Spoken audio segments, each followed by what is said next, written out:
नमस्कार शेतकरी मित्रांनो, सर्वप्रथम सगळ्यांना जय शिवराय।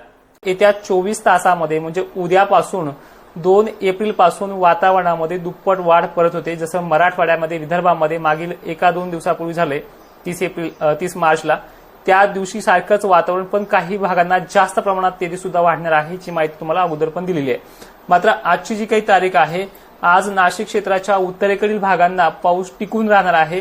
व्याप्ती कमी आहे पण पाऊस तिथे अनेक ठिकाणी कालच 1-2 ठिकाणी झालाय, त्याचप्रमाणे त्या भागात अजूनही टिकून राहणार आहे। शेतकऱ्यांनी सतर्क राहायचंय।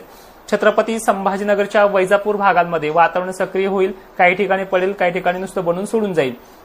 कन्नड सिल्लोडमध्ये देखील आज स्थानिक वातावरणासारखा वातावरणाचा परिणाम पाहायला मिळणार आहे। थोडं सतर्क राहा, काही कांदा वगैरे असेल तर झाकून ठेवा। नागपूर, चंद्रपूर, वर्धा या भागाच्या काही मोजक्या ठिकाणी आज परत पावसाची ऍक्टिव्हिटी आहे। दुपारनंतर हे वातावरण ऍक्टिव्ह राहू शकतं।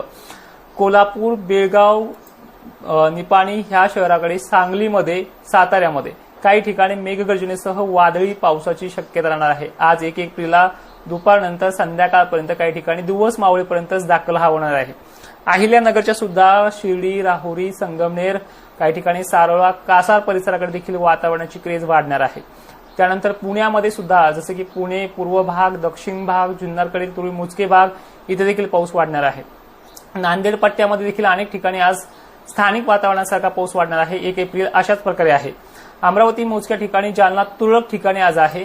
भोकरदन, जाफराबाद वातावरण बनेल, काही ठिकाणी पडणार नाही, काही ठिकाणी सक्रिय मात्र होणार आहे।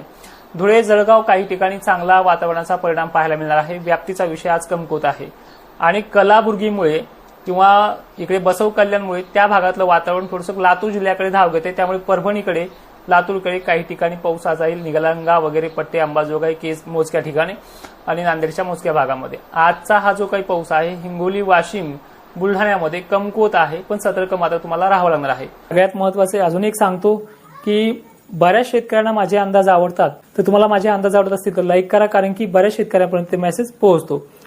उद्याच्या 2 एप्रिलची जी काही व्याप्ती आहे ती सर्वात मोठी असणार आहे। सुरुवात तो अगोदर करेल दक्षिण महाराष्ट्र, मराठवाड्याकडनं, पूर्व मराठवाड्याकडनं। तर या भागाचा दुपारचा कार्यकाळ असा असेल जो काही भोकरदन, जाफराबाद, अकोला, अमरावती, जळगाव जिल्हा, छत्रपती संभाजीनगर, धुळे, नाशिक मोजक्या ठिकाणी, पण पुणे वगैरे भाग अनेक ठिकाणी, बीड, मराठवाड्यातले एकंदरीत सर्व जिल्ह्यांमध्ये भाग बदलत पद्धतीने हा पाऊस असणार आहे।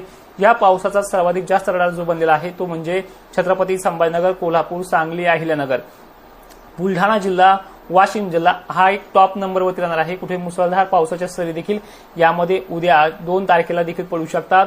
लातूरच्या परभणीकडील भागांमध्ये, परभणीसह पूर्णा परिसर, नांदेड परिसर, हिंगोली, वाशिमचाही अनेक भाग त्यामध्ये कव्हर होणार आहे।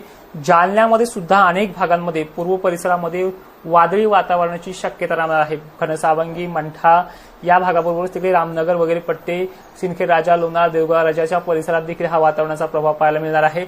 अंबड, शहागड, बीड पट्ट्यामध्ये देखील अनेक ठिकाणी हा वातावरणाची क्रेज पाहायला मिळणार आहे। धाराशिवला धरसोड प्रवृत्ती आहे, पण धाराशिवला सोडणार नाहीये, अनेक ठिकाणी तिथे देखील पाऊस पडू शकतो आणि एकंदरीत हा पाऊस 3 तारखेला सुद्धा आपला प्रभाव टाकणार आहे। 3 तारखेला हा वातावरणाची पूर्व मराठवाडा आणि पूर्व विदर्भात छाप राहील। इकडे पाहायला गेलं तर धुळे, नाशिकला थोडा जोर ओसरेल परवाच्या दिवशीला।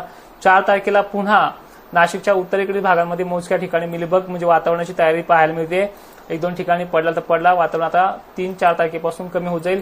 5 तारखेला गोंदिया वगैरे भागामध्ये असेल। आणि विशेषतः ही माहिती तुम्ही इतरही शेतकऱ्यांपर्यंत पोहोचवण्याचं काम करा। 2 वर्षापासून या चॅनलवरती काम करतोय, तर ह्या चॅनलचे 100K सबस्क्रायबर पूर्ण करण्याचे मी आज वैयक्तिक तुम्हाला बोलतो आहे, ते आपल्याला करायचे आहेत। पण एक विनंती आहे, मराठवाड्यामध्ये आणि विदर्भामध्ये पडलेल्या पावसाची बाष्पांचे ढग बनणं, स्थानिक वातावरण बनणं हे संभाजीनगरला 1 दिवस लेट पण पाहायला मिळू शकतं। संभाजीनगर, धुळे, जळगाव भागामध्ये आहे। त्यामुळे ज्यांच्या हात काय असेल तर संध्याकाळच्या वेळेला 5 तारखेनंतर तुम्ही करू शकता कामे, तो तिथून पुढे तुम्हाला वातावरण बऱ्यापैकी मोकळं आहे। आणि या पुढचा टप्पा आपण आपल्या ऍप्लिकेशनच्या लाईव्हमध्ये सांगण्याचा प्रयत्न करू। पण माहिती शेवटपर्यंत पाहणाऱ्या शेतकऱ्यांचे धन्यवाद आणि ही माहिती सर्व शेतकऱ्यांना पाठवण्याचा प्रयत्न करा। जय शिवराय।